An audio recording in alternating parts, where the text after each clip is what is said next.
Poštovani gledalci, dobroveče. Gledate prvo izdanje emisije Otisak. Naš gost, gospodin Šemsudin Mehmedović, poslanik u Predstavničkom domu Parlamentarne skupštine Bosne i Hercegovine. Gospodine Mehmedoviću, dobroveče i dobrodošli u našu emisiju. Dobroveče. Nekako je u Bosni i Hercegovini, evo, skoro 2 godine uvriježeno terminološki bolja SDA. Da li je bolja SDA pokazala rezultate u medijskom diskursu? Svakako jeste, ali koliko se kod javnosti građana nazire šta je bolja SDA? Da li je to samo pridjev koji označava postojeću stranku demokratske akcije ili možemo iz toga nazrijeti postojanje neke nove političke opcije u Bosni i Hercegovini? Pa gledajte, stranka demokratske akcije je ipak u Bosni i Hercegovini na političkoj sceni brend koji je građen od 26 godina i naravno ne treba se odreći tek tako jednostavno takvog i toliko godina građenog brenda.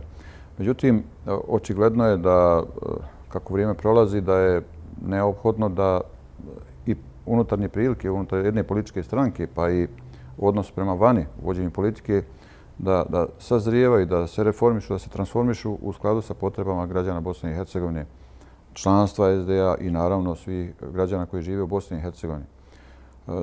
Nažalost, prilike unutar stranke demokratske akcije nisu pratile razvoj BiH društva u cjelini i zbog toga smo došli u situaciju da zapravo nemamo demokratski statut, jer imamo statut koji smo naslijedili od vremena kada je rahmetli predsjednik Izetbegović bio predsjednik stranke demokratske akcije i kada smo mu vjerovali svi, kada je njegova riječ bila ključna i dominantna u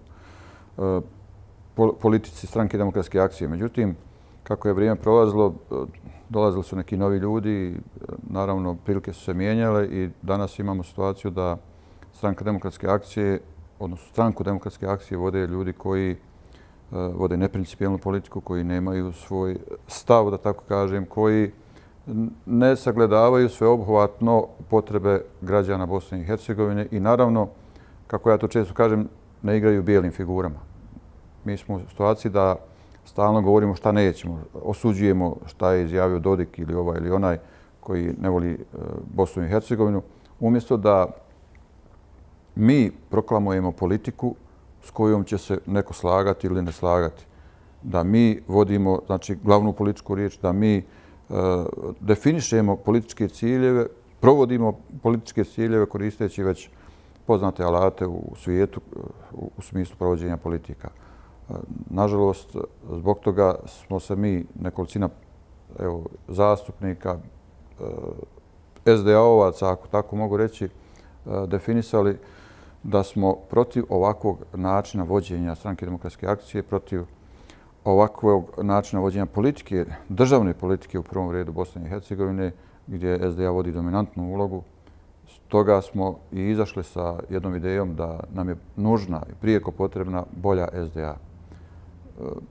Nemamo mi nekih značajnijih pomaka u pozitivnom smislu, ali znate, to vam je isto kao grudica snijega kada se zakoluta.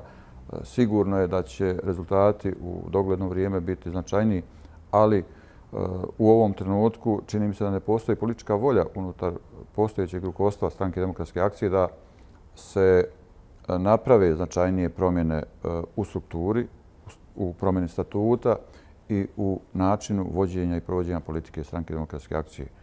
Ali ubjeđen sam da će s nama ili bez nas to se morati desiti ukoliko postojeće rukovodstvo želi da vidi SDA na političkoj sceni u Bosni i Hercegovini, želi da zapravo održi kontinuitet postojanja stranke demokratske akcije kao što rekao na početku, brenda koji je građen u najtežim trenucima u Bosni i Hercegovini i naravno ukoliko želi da tu emotivnu vezu građana Bosne i Hercegovine, odnosno naših birača i SDA održi na jednom zadovoljavajućem nivou.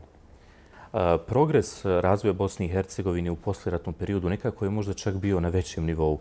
Šta se trenutno dešava? Da li je to, uslovno kazano, letargija ili je političko neznanje onih koji obnašaju bitne funkcije u Bosni i Hercegovini?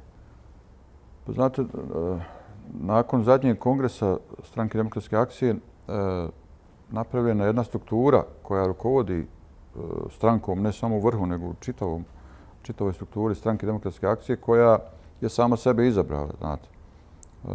Sjetite se da smo odgađali kongres, 6. kongres, pa je bila konvencija, pa su sami sebe birali, pa i tako dalje, da se ne vraćamo unazad.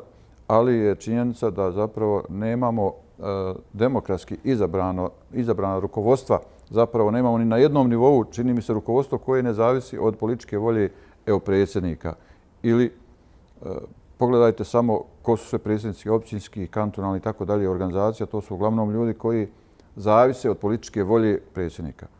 Tu nema slobode, tu nema demokratije, tu nema slobode mišljenja, tu nema slobode definisanja i provođenja politike uopće.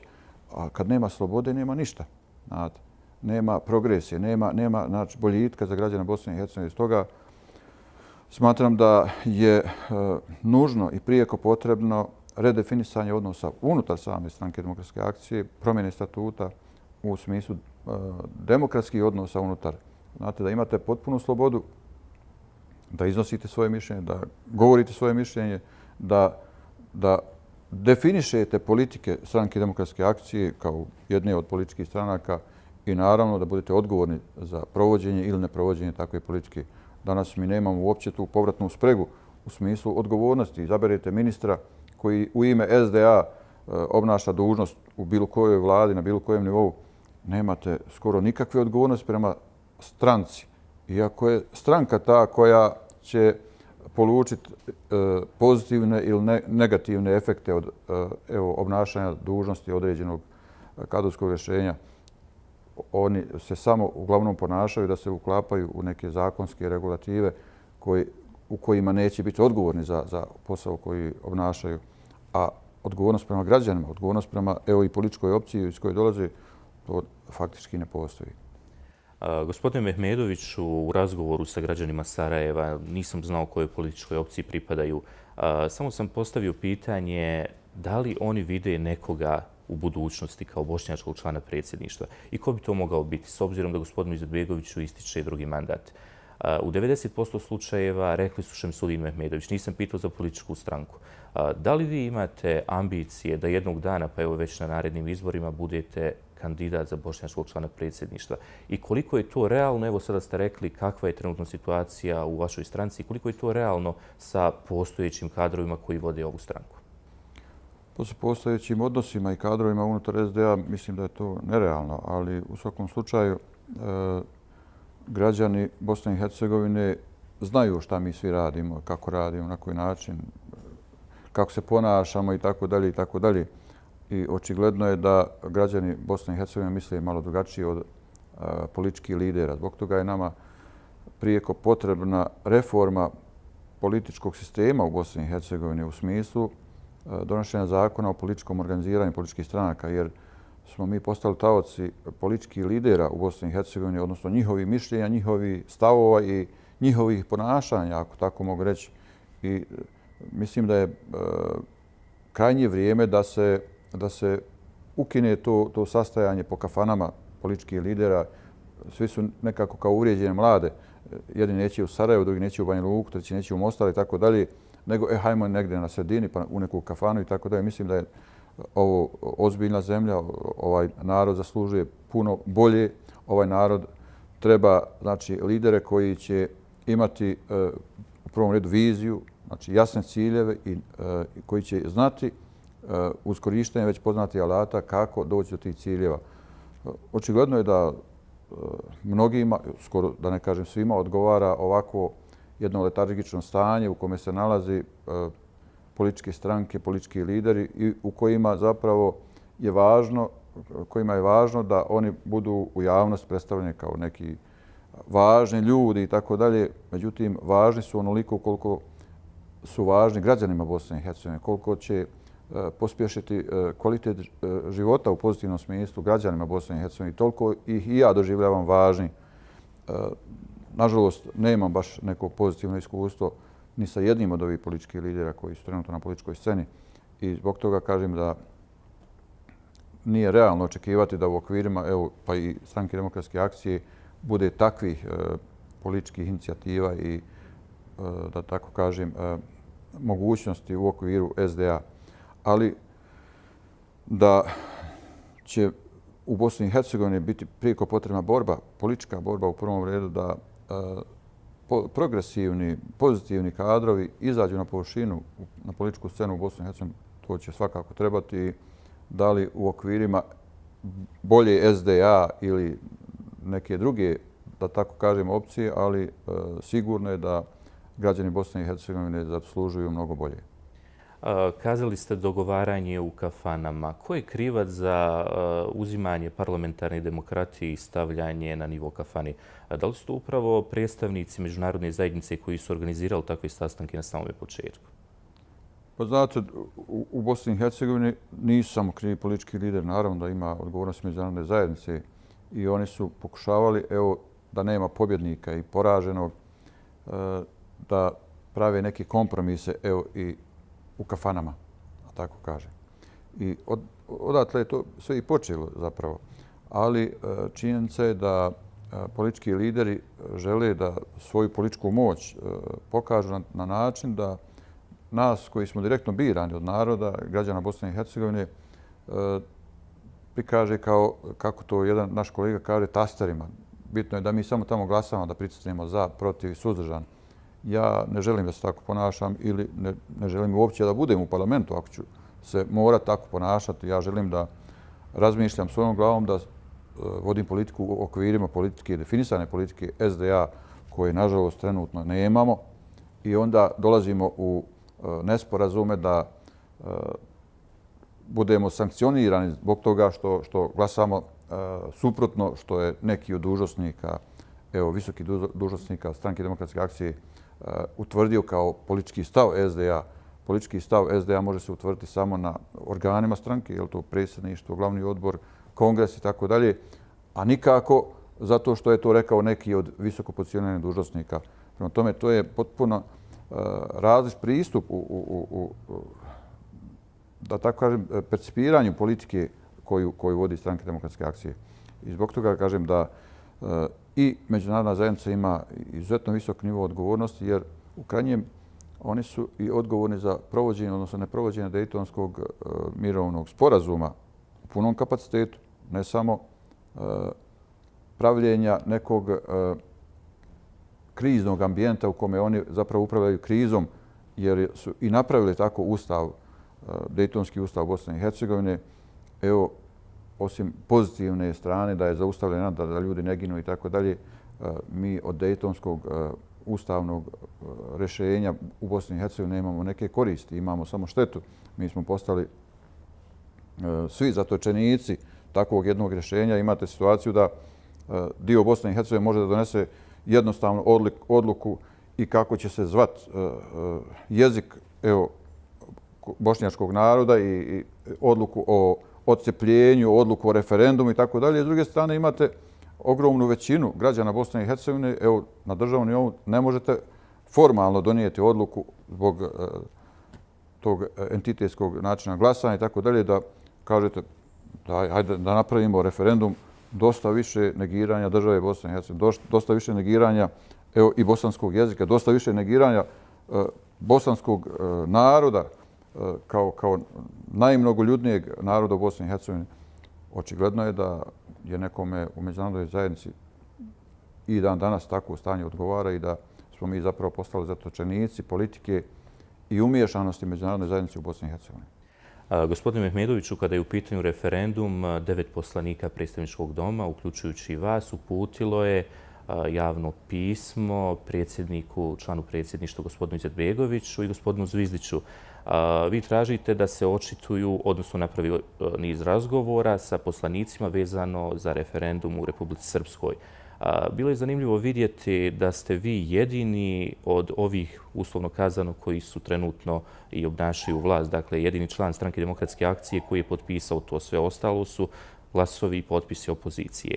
Na što se konkretno odnosi taj poziv i da li je bilo kakvih pomaka, da li su učinjeni koraci od strane pomenute osobe? Gledajte, nije uopće bitan sastav nas koji smo potpisali, jer 99% nas i u klubu SDA se slaže sa tim zahtjevom da se zapravo otvore razgovori sa predsjedavajućim predsjedništva Bosne i Hercegovine, predsjedavajućim vijeća ministara i svim odgovornim dužnosnicima u Bosni i Hercegovini u pogledu najavljenog referenduma u Republici Srpskoj.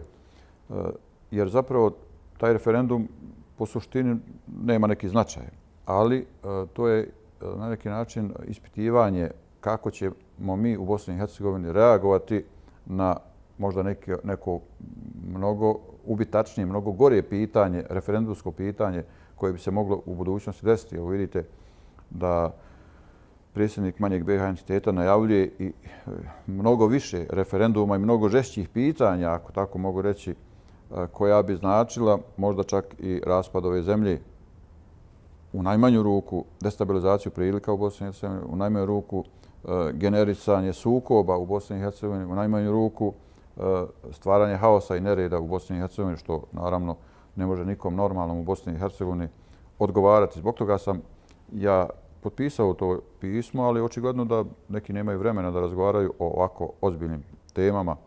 Ima mnogo važnijih tema, kako to oni kažu, ali u svakom slučaju volio bi da ne dođe do toga, ali čini mi se da vrijeme koje je pred nama će iziskivati da će biti mnogo više razgovora i mnogo više razgovora na ovu temu, jer je očigledno da su snage koje destabiliziraju Bosnu i Hercegovinu uzele maha i da zapravo su prešle onu crvenu liniju drskosti i bezobraznosti prema vlastitoj državi Bosni i Hercegovini. I zbog toga kažem da će sigurno morati se razgovarati na ovu temu mnogo češće i mnogo više. Kada čujemo iz usta osobe koja je probosanski orijentirana na svakom koraku raspad Bosne i Hercegovine i tako nam to približite kao da je to nešto što je uslovno kazano neizbježno koliko se ne učine neki koraci. Da li ozbiljnu situaciju uistinu shvataju i ostali političari osim pomenutih? Pa shvataju ozbiljnije situaciju oni koji ne obnašaju dužnosti u Bosni i Hercegovini. Jer, znate, ovi naši politički lideri, oni su uljuljkani u tim hvalospjevima ljudi koji njih okružuju. Znate, vi ste mudri, pametni, vi to fino, krasno, lijepo, vodite ovu zemlju i tako dalje. A u suštini, kakve su refleksije vođenja politike, to običan čovjek najviše osjeti. Onaj ko se ne druži sa običnim ljudima i na pijaci, i na sahrani, i na svadbi i tako dalje, on ne može osjetiti kvalitet života tih ljudi. Znate. A upravo mi koji smo birani direktno od naroda, mi zapravo imamo komunikaciju i kontakt svakodnevni sa običnim čovjekom. Znate, danas vi da bi došli da razgovarate do nekog ministra, do nekog predsjednika i tako dalje, trebate čekati, da ne kažem, nedeljama i mjesecima i ako vam se posveći da budete uvršteni u protokol da vas prime. Ali sa zastupnicima možete razgovarati svaki dan na ulici, bilo gdje. I zbog toga smatram da je puno realnija slika koju predstavljamo mi nego oni koji obnašaju dužnost, evo i visoke dužnosti u ime građana Bosne i Hercegovine. Zato kažem da kad mi to kažemo da je zemlja u opasnosti, onda je sigurno da je u opasnosti upravo zbog toga što čak politički faktori, politički lideri koji treba da grade ovu zemlju razgrađuju. Zapravo su oni politički sateliti susjednih zemalja koje još nikad nisu zvanično, jasno i glasno odrekle se od teritorijalne pretenzije prema Bosni i Hercegovini. Pa ni u Dejtonskom mirovnom sporazumu. Jesu potpisnici da su saglasni da se Dejtonska Bosna i Hercegovina gradi, ali nisu se odrekli od teritorijalne pretenzija što direktno, što indirektno preko političkih satelita u Bosni i Hercegovini. Gospodine Mehmedoviću, dugo se čekalo na objavu rezultata popisa. Šta nam donosi rezultati i da li se treba plašiti da će to zacementirati na neki način poziciju Republike Srpske, ali i Federacije? Pa gledajte, rezultati popisa su zapravo rezultati genocidne politike koja je vođena prema Bosni i Hercegovini i agresiji na Bosnu i Hercegovinu. Jer je očigledno da Bosanaca i Hercegovaca, odnosno, da kažem, Bošnjaka, ima preko 50%, ali su nepravilno raspoređeni, ako tako mogu reći, jer znate šta vredi ako je u Federaciji 90% Bošnjaka, ako u ostalom dijelu Bosne i Hercegovine je neki 15 ili 17%. Jer ova zemlja da bi imala da bi bila integrisana kako je to nekad bilo, da bi svako živio tamo gdje je rođen, gdje želi da živi, mora se obezbijediti ambijent u kome će svako onaj ko je živio u Banja Luci prije agresije na Bosnu i Hercegovinu da može sasvim komotno da se osjeća u Banja Luci i danas. I obrnuto, da onaj ko je živio u Sarajevu ili u Zenici prije agresije da se komotno osjeća, da ne osjeća nelagodu. Znate, taj osjećaj sigurnosti, življenja, vi ne možete kupiti čovjeku, ne možete mu ugraditi u njegov čip, da tako kažem, nego to mora samo po sebi da dođe, da svi učinimo mnogo više napora da svaki građanin Bosne i Hercegovine se osjeća komotno na svakom dijelu teritorije Bosne i Hercegovine. Jedino tako možemo imati državu Bosnu i Hercegovinu koja će biti komotna za sve. I rezultati popisa zapravo pokazuju da je došlo do strašne migracije stanovništva iz jednog dijela u drugi i tako dalje i da se napravila jedna nacionalna homogenizacija u raznim dijelovima Bosne i Hercegovine i to je ono što je negativno, što pokazuje ovaj popis. Iako je u startu, evo, vidjeli ste koliko je bilo političkih problema u smislu nepriznavanja rezultata u startu. Znate, ja ne vidim tu uopće problem zato što kada popišete građane Bosne i Hercegovine, rezultati su takvi kakvi jesu. Ne možete sad reći Haso ne može se uračunati u rezultate popisa zato što on, ne znam, ni ja, privremeno radi u Njemačkoj. Ali oni građani Bosne i Hercegovine ima pravo da bude ubilježen, da je građanin, da ima tu imovinu, da ima kuću, da ima pravo na ovu zemlju. Očigledno je da nekima to ne odgovara i da zapravo rezultati genocidne politike koju su vodili nisu pokazali puni efekat onako kako su to oni očekivali. Pa čak imamo i nekih kolegica u parlamentarnoj skupštini Bosne i Hercegovine kada su 1992. godine, kada su se dešavali oni nemili događaji u Bijeljni, kada je Karadžić prisustvovao nekom sastanku, kada je tražio da se Bošnjaci i Hrvati svedu na mjeru od 7%. Ta jedna od kolegica je tražila ne 7% predsjedniče, nego 3%, znate, previše je 7% i tako dalje. Znači, mi zapravo imamo i danas i kroz parlamente i kroz političke opcije koje čine politički ambijent u Bosni i Hercegovini, imamo onih koji i dalje zagovaraju genocidnu politiku i dalje zapravo ne žele državu Bosnu i Hercegovinu, bez obzira što u njoj žive, stiču bogatstva, imaju plaće i tako dalje, ali to je naša stvarnost. Gospodine Mehmedoviću, ko je kriv što referentnost popisa prijeratnog nije ispoštovana na pravi način? Konkretno, kada su u pitanju općinska vijeća i skupštine opština. Konkretno Foča, Višegrad, gdje bismo imali u opštinskim vijećima više od 50% Bošnjaka, analogno tome Vogošća, Ilijaš, Srba. Da li bi se povratak i na taj način, uslovno kazano ono što ste rekli na samom početku, da li bi raspored Bošnjaka, Srba i Hrvata bio puno drugačiji, nešto kao prije rata? Pogledajte, politike 90. godina koje su vodili oni koji su potpomagali agresiju na Bosnu i Hercegovinu su bile upravo ciljane da se napravi nacionalna homogenizacija stanovništva u Bosni i Hercegovini, da bi se na taj način obezbijedila mogućnost podjele države Bosne i Hercegovine. I to je zapravo jedan stalni politički projekat koji je unazad, neću reći 25 godina, nego unazad možda 200 godina u Bosni i Hercegovini, jer mijenjaju se samo akteri, ali uglavnom taj politički cilj stoji i dan danas. I zbog toga kažem da evo, popis 1991. godine nije proveden u punom kapacitetu, jer znate šta se desilo 1991. nakon popisa, odmah je krenula priprema za agresiju na Bosnu i Hercegovinu, odmah su pravljene Sao, Mao i tako dalje, one krajine i tako dalje, da bi se zapravo na taj način vršio pritisak na građane Bosne i Hercegovine, na stanovništvo, da se nacionalno homogeniziraju, da idu tamo, znate, gdje im je po njihovom osjećaju sigurnije živjeti i tako dalje. Nažalost, agresija je učinila svoje, genocid i tako dalje i mi danas imamo to što imamo i nije realno očekivati da će u skorije vrijeme bar ne doći do značajnijeg povratka da tako kažem, da ljudi žive tamo gdje su živjeli prije agresije na BiH i da zapravo na taj način obezbijedimo ambijent u kome će se svako osjećati komotnije kod svoje kuće i tamo gdje želi da živi.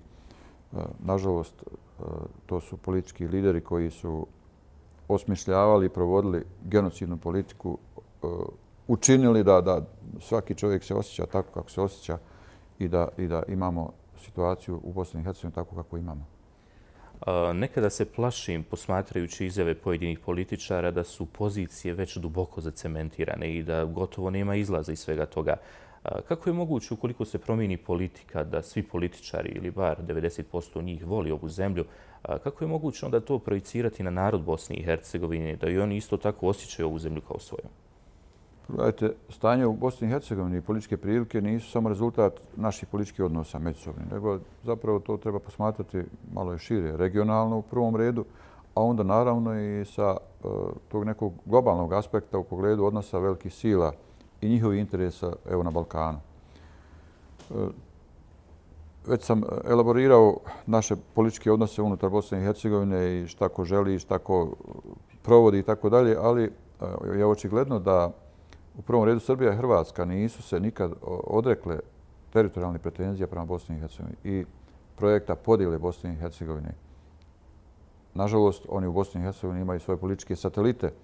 Trenutno su, ne znam ja, u ovoj ili onoj političkoj opciji, ali mislim da se ne bi ništa značajnije promijenilo ukoliko bi se i ukinule te političke opcije, došle bi neke nove koje bi isto tako radile, ali mislim da se mora redefinisati politički ciljevi probosanskih političkih opcija. Zbog toga sam i potpisao ono pismo da razgovaram na tu temu, da vidimo šta mi zapravo možemo učiniti koristeći i eksploatirajući već postojeće mogućnosti ustavno-pravnog ustroja Bosne i Hercegovine, da ne rušimo ambijent u kome živimo, a da zapravo redefinišemo politiku, državnu u prvom redu politiku, evo i opcije iz koje ja dolazim, i da obezbijedimo da i oni koji možda trenutno nisu baš blagonakloni prema državotvornoj politici Bosne i Hercegovine, da im na neki način izbijemo argumentaciju iz ruku u smislu, evo, znate, mi se štitimo, mi nismo sigurni u Bosni i Hercegovini, od najezde tih raznih ekstremizama i tako dalje i želimo da zapravo kroz redefinisanje politika obezbijedimo ambijent u kome bi se svi oni osjećali komotno i ugodno u Bosni i Hercegovini, ali je očigledno da neki nemaju vremena za tako što. Moram se vratiti na ulogu Zapada. Da li je visoki predstavnik trebao ili još uvijek treba energičnije reagovati kad je u pitanju ovaj referendum? I što on u stvari može učiniti ukoliko bi to uistinu želio? Pa gledajte, visoki predstavnik je krajnji tumač Dejtonskog ustava u Bosni i Hercegovini i on ima sva ovlaštenja. On može donijeti zakon, može ukinuti zakon, može staviti van snage, može, da ne kažem, ukinuti političku opciju ukoliko želi. Ali je očigledno da zapravo zemlje pika, tako kažem, ne dozvoljavaju visokom predstavniku, obzirom na u zadnje vrijeme potpuno dijametralan stav ruskog predstavnika, upravo zbog različitih političkih interesa na Balkanu. Visoki predstavnik ima na neki način sužene mogućnosti, ali nikomu nije ukinuo ta ovlaštenja. To je jedna stvar. Druga stvar, ukoliko se ne poštuje Dejtonski ustav u punom kapacitetu, onda ne vrijedi. I ne važi. Ako ne važi, onda zna se šta važi, šta je bilo prije toga. Znači imamo Ustav Republike Bosne i Hercegovine i naravno to bi izazvalo političke potrese u Bosni i Hercegovini, ali zašto ne? Pa evo izaziva političke potrese i najava referenduma. Pa šute. Zašto ne? Ako treba i jednostavno proglasiti Ustav Republike Bosne i Hercegovine, pa ćemo sjesti za pregovarački stol, pa ćemo se dogovarati kako ćemo najbolje redefinisati Ustav Bosne i Hercegovine, jer je očigledno da smo postali zarobljenici Dejtonskog ustava i da zapravo i predstavnicima međunarodne zajednice, pa i visokom predstavniku odgovara ovakvo stanje, zapravo oni upravljaju krizom u Bosni i Hercegovini i kroz stalne te balanse, ako tako mogu reći, između onih koji žele ovu zemlju i onih koji razgrađuju ovu zemlju, pokušavaju da prave neki kompromis, ali mislim da ne bi smjelo biti kompromisa između onih koji su retrogradni, koji ruše zemlju i onih koji grade zemlju. Očigledno je da tu nisu ni oni potpuno saglasni i da zbog takvog nesuglasja i ponašaju se ovako kako se ponašaju. Gospodine Mehmedoviću, mnogo se govori o sporazumu o stabilizaciji i pridruživanju. Govori se o Bosni i Hercegovini kao dijelu Evropske zajednice, zemalja Evropske unije. Da li je realno očekivati u dogledno vrijeme, pa upravo zbog onoga što ste rekli, dakle, tih međusobnih odnosa istoka i zapada, da uđemo u Evropsku uniju i da li bi to išta promijenilo kada je u pitanju Bosne i Hercegovine? Pa gledajte, sigurno je da bi se mnogo toga promijenilo, jer kada uđete u neku tuđu kuću, tu vrijede znači, potpuno drugi principi.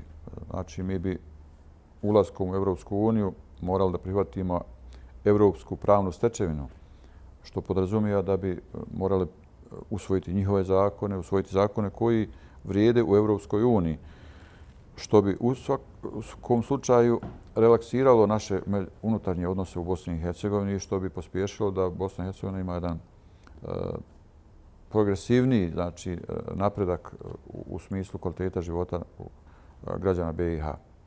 Ali mislim da je prevashodno pitanje i prioritetnije pitanje da Bosna i Hercegovina postane što prije članica NATO-a. Zato što taj sigurnosni kišobran, ako tako mogu reći, nije to samo stvar sigurnosti, stvar osjećaja da neće niko ponoviti agresiju na Bosnu i Hercegovinu, nego je to stvar što tamo gdje NATO garantira sigurnost, to je garancija za investicije. To je ekonomski napredak. Pa mi kada bi samo čizme proizvodili za NATO vojnike, mi bi bili uspješna zemlja. Stoga smatram da je, to je naravno moje mišljenje, prioritetnije da Bosna i Hercegovina što prije ispuni uvjete za MAP, da postane članica NATO-a, a Evropska unija će doći sama po sebi. Znači, i sigurno je da i zbog ovih problema u samoj Evropskoj uniji da je to jedan veoma težak put usaglašavanja, kompromisa i tako dalje, a obzirom i na naše unutarnje probleme u Bosni i Hercegovini to bi još bilo teži i sigurno je to jedan dugotrajniji put. Ali u svakom slučaju što prije postanemo članica jedne i druge asocijacije, bit će nam sigurno lakše u Bosni i Hercegovini. Gospodine Mehmedoviću, na samom smo kraju emisije. Interesira me konkretno od vas da vi kažete našim građanima ko je odgovoran za njihovu budućnost, budućnost njihove djece. Mnogo se govori o zaduživanju, evo govori se o referendumu, a ništa se ne čini po tom pitanju. U koga će uperiti prstom i ko će biti krivac za budućnost njihove djece? Pa gledajte, kada bi sad personalno tražili krivca, vrlo je to teško, zato što svake 4 godine građani Bosne i Hercegovine imaju priliku da biraju one koji će ih predstavljati. Znači, preuzmimo svi zajedno krivicu za budućnost svih nas i za budućnost ove zemlje, za budućnost ove naše mlade generacije, naše djeci. Stoga vodimo računa o tome ko nas predstavlja. Znate, svi smo mi na neki način malo imamo te emocije, emotivno smo vezani za određene političke opcije, ali moramo tražiti ljude u okvirima i tih političkih opcija za koje smo sigurni da nas neće izdati, za koje smo sigurni da će voditi računa o svakom čovjeku koji živi u Bosni i Hercegovini. Zbog toga kažem, svi mi imamo odgovornost, naravno oni koji su visočije pozicionirani, oni imaju daleko veći stepen odgovornosti, ali tražim od njih da nam polože račun svake 4 godine. Ukoliko to ne tražimo, onda smo mi odgovorni. I za kraj moram još jedno pitanje. Da li se gospodin Mehmedović vidi na onoj poziciji s početka emisije, član predsjedništva Bosne i Hercegovine? Ukoliko mene građani Bosne i Hercegovine budu kandidirali i birali, ja sam spreman odgovoriti svakom postavljenom zadatku i sigurno je da ću dati sve od sebe da gradim ambijent u kome će svi građani BiH biti sretniji. To naravno ne zavisi od mene. Hvala vam na razgovor. Hvala vam. Poštovani gledalci, bilo je ovo izdanje emisije Otisak. Do sljedećeg druženja, doviđenja i prijatno.